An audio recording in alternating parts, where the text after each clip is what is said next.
प्रशासक अध्याय 7। गीदोन द्वारा मिद्यानी हारा जाता है। तब यरूबाल अर्थात गीदोन तथा उसके साथ के सारे योद्धा तड़के उठे और उन्होंने हरोद के सोते के पास पड़ाव डाल दिए।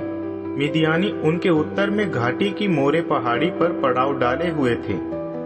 यहोवा ने गीदोन से कहा, मिद्यानी को तुम्हारे वश में कर देने के उद्देश्य से तुम्हारे साथ के इन लोगों की संख्या बहुत अधिक है। ऐसा न हो इज़राइल अहंकार में यह डींग मारने लगे, अपनी ही शक्ति से हमने छुटकारा प्राप्त किया है। इस कारण अब मेरे पास आओ, लोगों को घोषणा करके यह सुना दो, जो कोई डरा हुआ है और डर से कांप रहा है, वह गिलाद पहाड़ से लौटकर चला जाए। इस घोषणा पर 22,000 लोग लौटकर चले गए, बचे रह गए 10,000। यहोवा ने गीदोन से कहा, अब भी गिनती में ये लोग बहुत ज्यादा है, उन्हें जल के पास ले जाओ कि मैं उन्हें वहां तुम्हारे लिए परख सकूं।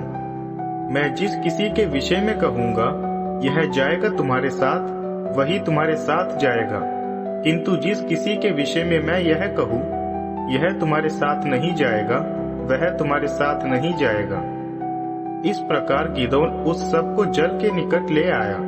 यहोवा ने गीदोन को आदेश दिया, तुम उन्हें जो कुत्ते के समान जीभ से जल पिएंगे उनसे अलग कर लेना, जो घुटने टेक कर जल पिएंगे। उन व्यक्तियों की गिनती जिन्होंने चुल्लू में जल लेकर जीभ की सहायता से जल पिया था 300 हुई, मगर बचे हुए वे थे जिन्होंने घुटने टेक कर जल पिया था। यहोवा ने गीदोन से कहा, मैं इन्हीं 300 व्यक्तियों के द्वारा तुम्हें छुटकारा दिलाऊंगा जिन्होंने चुल्लू में जल लेकर जीभ की सहायता से पिया था। मैं मिद्यानियों को तुम्हारे अधीन कर दूंगा, इसलिए अब इन बचे हुओं को लौट जाने दो। इन लोगों ने अपने भोजन सामग्री और अपने नरसिंगे उठा लिए। बाकियों को गीदोन ने विदा कर दिया और इजरायली अपनी अपनी घर को लौट गए, मगर इन 300 को उसने अपने साथ रखा। मिद्यानियों का पड़ाव नीचे घाटी में था। उसी रात यहोवा ने गीदोन को आदेश दिया, उठो, जाकर पड़ाव पर हमला कर दो, क्योंकि मैंने उसे तुम्हारे अधीन कर दिया है। हाँ, यदि तुम्हें वहां जाने में डर लग रहा है तो अपने सेवक पूरा को लेकर वहां पड़ाव को जाओ। वहां जाकर सुनो कि वे क्या क्या बातें कर रहे हैं। इससे तुम्हें हौसला मिलेगा कि तुम पड़ाव पर हमला कर सको। सो गीदोन अपने सेवक पूरा को लेकर सेना के पड़ाव की सीमा चौकी पर जा पहुंचा।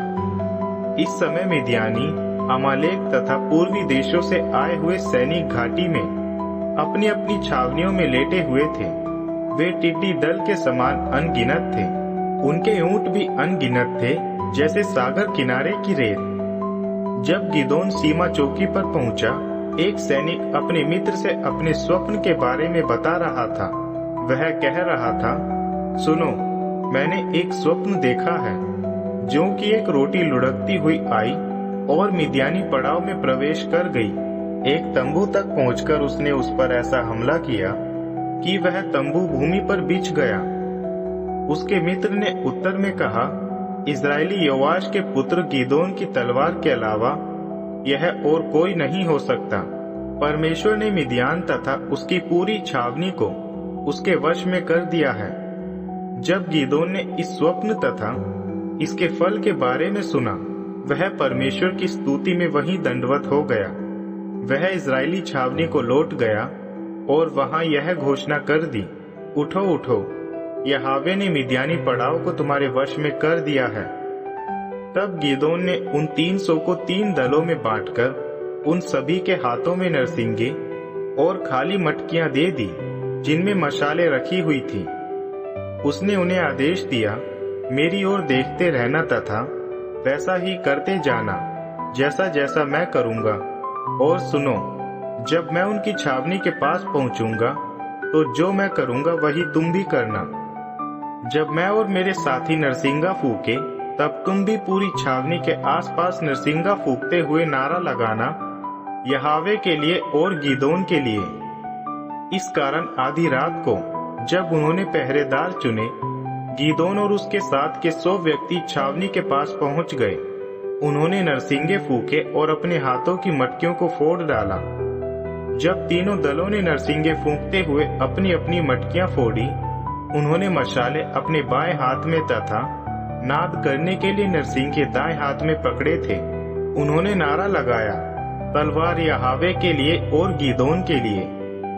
हर एक व्यक्ति अपने अपने स्थान पर पड़ाव के आसपास घेरा बनाए हुए खड़ा था। पड़ाव के सभी लोग भागने लगे। वे सब भागते हुए चिल्लाते जा रहे थे। जब उन 300 ने नरसिंगे फूके, यहोवा ने मिद्यानियों के हर एक सैनिक की तलवार उसके साथी पर चलवा दी। ऐसा सारी सेना में हो गया। सेना जेरेरा के बेत शित्ता तक भागती चली गई और आगे तब्बात के निकट आबेल मेहुला की सीमा तक। नफ्ताली, आशेर तथा मनश्शे के गोत्र से इजराइलियों को बुलाया गया और उन्होंने भी मिद्यानियों का पीछा किया। गिदोन ने एफ्राइम के सारे पहाड़ी इलाके में यह संदेश लेकर अपने दूत भेज दिए, आकर मिद्यान पर आक्रमण करके उनसे बेत बारा तथा यरदन तक के जलाशय छीन लो। इसलिए एफ्राइम से सभी पुरुष आ गए और उन्होंने बेत बाराबा तथा यरदन तक के सारे जलाशयों पर अधिकार कर लिया। उन्होंने मिद्यान के 2 हाकिमों ओरेब तथा जेब को पकड़ लिया।